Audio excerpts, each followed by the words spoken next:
Drama ಮುಗಿದ್ಮೇಲೆ ಮನೆ ಕಡೆ ಹೋಗ್ತಿರ್ಬೇಕು. ಡ್ರಾಮಾ ಮುಗೀತು, ಹೋಗಿ. ನೋನು ಹೊರಡಿ, ಈ ನಿಮ್ಗೆ ಹೇಳ್ತಿರೋದು, ಹೊರಡಿ, ಹೋಗಿ. ಅರೆ ಗರ್ಲ್ಸ್, ಹೋಗಿ ಅಂದಿದ ತಕ್ಷಣ ಹೊರಟ್ಬಿಡದ? ಕೂತ್ಕೊಳ್ಳಿ ಪ್ಲೀಸ್. ಸಿಡನ್ ಸಿಡನ್ ಸಿಡನ್ ಸಿಡನ್ ಸಿಡನ್ please please. ಏಯ್, ಹೋಗಿಲ್ಲಿಂದ. ಅವನ್ ಮುಖ ಏನ್ ನೋಡ್ತಾ ಇದ್ದೀರಾ? ಹೋಗಿಲ್ಲಿಂದ ಅಂದೆ. ಬಾಯ್ ಬಾಯ್. ತಾರಕ್, ಇವತ್ ಬಂದಿದ್ ಸಂಬಂಧ ನೀನ್ ಒಪ್ಕೊಂಡಿದ್ದಿದ್ರೆ ನಿನ್ ಜೀವನ ಪೂರ್ತಿ ಎಷ್ಟು ಖುಷಿಯಾಗಿರ್ತಿದೆ ಗೊತ್ತಾ?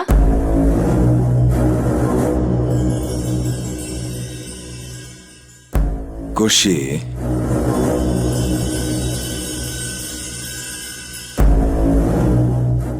ಈಗ ನಿಮ್ಮ ಮಗನ ಖುಷಿ ಬಗ್ಗೆ ನೀವು ಯೋಚನೆ ಮಾಡ್ತಿದ್ದೀರಾ? ಇದನ್ನ ತಪ್ಪು ಮಾಡೋದಕ್ಕಿಂತ ಮುಂಚೆ, ನಿಮ್ಮ ಮಗನ ಮನಸ್ಸು ನೋಯಿಸೋದಕ್ಕಿಂತ ಮುಂಚೆ ಯಾಕೆ ಯೋಚನೆ ಮಾಡಿಲ್ಲ? ಯಾಕೆ ಯೋಚನೆ ಮಾಡಿಲ್ಲ? ನಿಮ್ಮ ಮಗನಿಗೂ ಆಸೆ ಆಕಾಂಕ್ಷೆ ಇದೆ, ಅವನಿಗೂ ಒಂದು ಮನ್ಸಿದೆ, ಆ ಮನ್ಸಲ್ಲಿ ಅವನದೇ ಆದಂತ ಒಂದು ಪುಟ್ಟ ಕನ್ಸಿದೆ ಅಂತ ಯಾಕೆ ಯೋಚನೆ ಮಾಡಿಲ್ಲ? ಬಂದು ಕೇಳ್ಕೊಂಡಾಗ ಯಾಕೆ ಯೋಚನೆ ಮಾಡಿಲ್ಲ?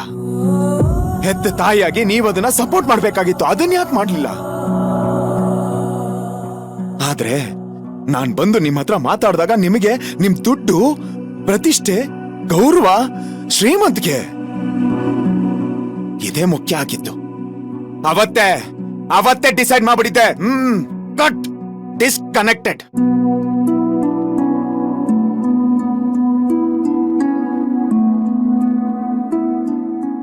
ನನ್ನ ಖುಷಿನ ನೀವ್ ಕಿತ್ಕೊಂಡ್ರಿ,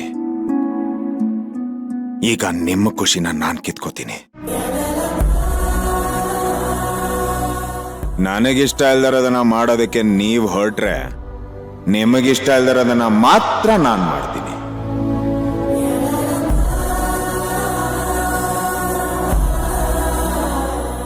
ಮತ್ತೆ ಈ ಮನೇಲಿ ಸಂಬಂಧ ಕಿಂಬಂಧ ಅಂತ ಏನಾದ್ರೂ ನಡೆದ್ರೆ, ಈ ಮನೇಲಿ ನಡೆಯೋದು ಕಲ್ಯಾಣೋತ್ಸವ ಅಲ್ಲ, ನಿಮ್ಮ ಅವಮಾನೋತ್ಸವ.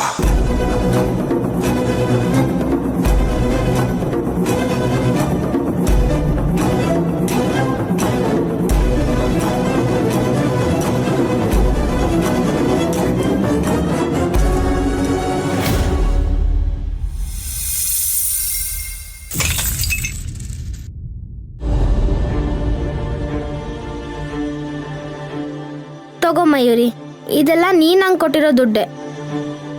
ಇದನ್ನ ತಗೊಂಡೋಗಿ ಆ ರುದ್ರನಂಗೆ ಕೊಡು. ಈ ನಡುವೆ ಅವ್ನು ಮಾತಾಡ್ತಿರೋದು ನೋಡ್ತಿದ್ರೆ ಯಾಕೋ ತುಂಬ ಭಯ ಆಗ್ತಿದೆ. ಅದರಲ್ಲಿ ಪೊಲೀಸ್ ಸ್ಟೇಷನ್ಗೆ ಅಂತ ಹೋದ್ರೆ ನಮ್ಮ ಮರ್ಯಾದೆನೇ ತಾನೇ ಹೋಗೋದು. ನೀನು ಕಷ್ಟಪಡ್ತಿರೋದನ್ನ ನಂಗೆ ನೋಡೋಕೆ ಆಗ್ತಿಲ್ಲ ಕಣೆ. ಹೌದು ಅಕ್ಕ, ನಮ್ ಕಷ್ಟಕ್ಕಾಗೋ ನೀನ್ ಕಷ್ಟದಲ್ಲಿರುವಾಗ ಸುಮ್ಮನೆ ಇರೋದು ಸರಿಯಲ್ಲ. ನಾನು ಆಸೆ ಪಟ್ಟೆ ಅಂತ ನೀನು ಈ ಓಲೆ ತೆಕ್ಕೊಟ್ಟೆ. ಈಗ ನೀನ್ ಕಷ್ಟದಲ್ಲಿರುವಾಗ ನಂಗಿದ್ರ ಅವಶ್ಯಕತೆ ಇಲ್ಲ.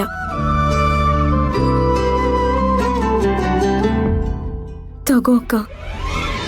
ಬೇಡ ಕಣೆ, ಇದೆಲ್ಲ ಸೇರ್ಸಿದ್ರೂ ರುದ್ರಣ್ಣ ಕೊಟ್ಟಿರೋಷ್ಟು ದುಡ್ಡನ್ನ ನಮ್ಮಿಂದ ಹೊಂದ್ಸೋದಕ್ಕಾಗಲ್ಲ. ಯಾವತ್ತು ಬೇರೆಯವ್ರ ದುಡ್ಡುಗೋಸ್ಕರ ಆಸೆ ಪಟ್ಟವಳೆ ಅಲ್ಲ. ನೀವ್ ಆಸೆ ಪಟ್ಟಿರೋದನ್ನ ನಾನು ತಗೋತೀನ? ಮಯೂರಿ, ನಂಗೇನೋ ಇದೆಲ್ಲ ಆ ಮಹೇಶನೇ ಮಾಡ್ಸಿರ್ಬೇಕು ಅಂತ ಅನಿಸ್ತದೆ. ಅಜ್ಜಿ, ಹಾಗೆಲ್ಲ ಸುಮ್ನೆ ಬೇರೆಯವ್ರ ಮೇಲೆ ಅನುಮಾನ ಪಡಬಾರ್ದು. ಅವರೇ ಕದ್ದಿದ್ದಾರೆ ಅನ್ನೋದಕ್ಕೆ ನಮ್ಮ ಹತ್ರ ಏನ್ ಸಾಕ್ಷಿ ಇದೆ? ಅಲ್ಲ, ಕಳ್ತನ ಮಾಡೋರು ಏನಾರು ಆಧಾರ ಬಿಟ್ಟೋಯ್ತಾರ? ಒಂದ್ ಸಣ್ಣ ಸದ್ದು ಮಾಡ್ದಂಗೆ ಇರೋ ಬರೋ ಕಾಯಿನೆಲ್ಲ ಕಿತ್ಕೊಂಡೋಗವ್ರೆ. ಸರಿಯಾಗಿ ಸಂಚು ಮಾಡೇ ಇದನ್ನೆಲ್ಲ ಮಾಡವ್ರೆ. ದುರ್ಗವ್ವ, ದುಡ್ಡಂಗ್ ನೀನೇ ದಾರಿ ತೋರಿಸ್ಬೇಕು.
ಮಗಳೇ, ಇದೇನವ ಚೀಟಿ?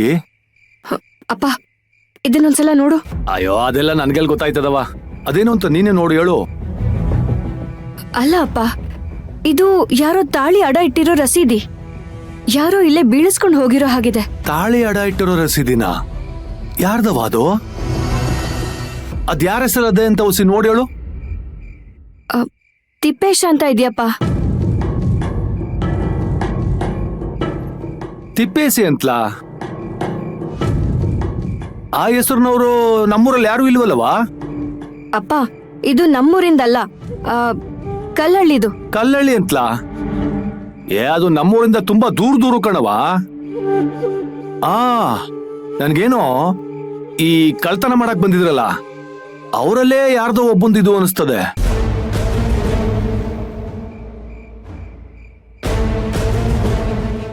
ಹೌದಪ್ಪ,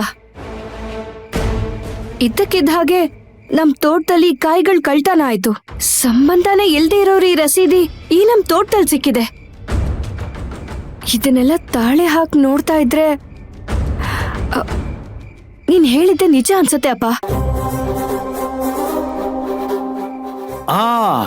ಹಂಗಾರೆ ನಾವ್ ಈ ಚೀಟಿಲಿರೋ ಜಾಗಕ್ಕೆ ಹೋದ್ರೆ ಸತ್ಯ ಏನು ಅಂತ ಗೊತ್ತಾಯ್ತದೆ. ಹೌದಪ್ಪ, ಹಾಗೆ ಮಾಡೋಣ.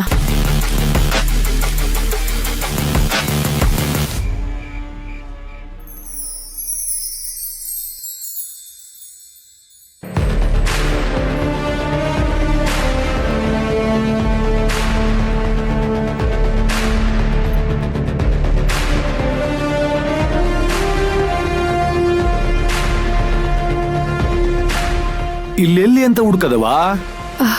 ಅಪ್ಪ ಹಿಂಗ್ ಹೋಗೋಣ ಬಾ. ಬಾ.